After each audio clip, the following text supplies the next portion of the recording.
Alright, so today let's discuss why you shouldn't be holding your breath while lifting, or in other words, performing the Valsalva maneuver.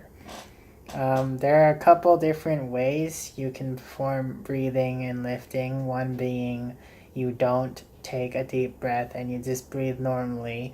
You breathe in while performing the lift.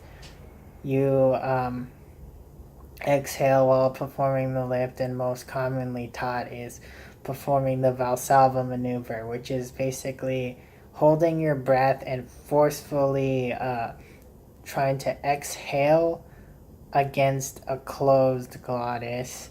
So you're not actually exhaling, but you're generating a lot of intra-abdominal pressure, which theoretically, increases stability. Well, I wouldn't say theoretically. It does increase intra-abdominal pressure, but it's not really conclusive whether that intra-abdominal pressure will help you lift more weight or perform the lift in a safer manner. Actually, it's kind of interesting because you can actually generate more force in some movements by exhaling than you can using the Valsalva maneuver, and it's highly dependent on which muscle group produces more force depending on the type of breathing pattern. Namely, your knees can generate more force in extension while breathing in, but for the majority of cases, you can generate more force and stability on the exhale or using the Valsalva maneuver. The problem with the Valsalva maneuver and why you might see a lot of Chinese weightlifters exhale forcefully or, in a sense, yell or scream while performing the Olympic lifts is because if you exhale, you're releasing a lot of that pressure on your arteries and also pressure in your cranium, so you won't be generating any cranial faults, and you won't have as high blood pressure. That's why you won't really see you won't get a bloody nose or a retina hemorrhage if you're exhaling, whereas you have a high possibility of getting one if you keep extremely high intra-abdominal pressure doing the Valsalva maneuver.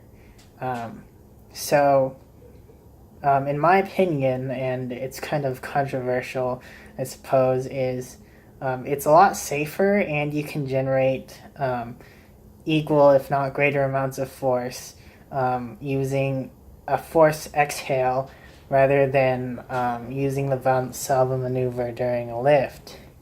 And in the long run, and for general health, as well as trying to maximize performance in those parameters, I highly recommend just forcefully exhaling on the concentric portion of a lift and inhaling when you go back down.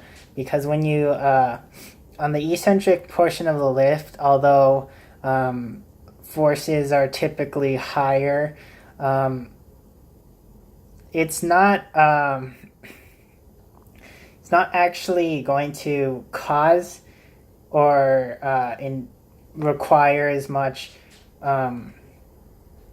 stabilization on your abdominal muscles and also your spinal erectors during the eccentric portion of a lift. Kind of interesting, but it just has to do with the direction in which the force is being applied, and also during the eccentric portion of a lift, you just don't need to require as much stabilization. So to conclude, my point is don't try to hold your breath during a lift. It's can cause a lot of problems with cranial faults and also your arteries. So it's going to be damaging and negative to your health in the long run, and you can also injure yourself. Um, Namely, a common symptom is headaches from holding your breath during a lift. So, if you want to maximize performance and stay healthy, definitely exhale on the concentric portion of the lift, and don't try to perform the Valsalva maneuver.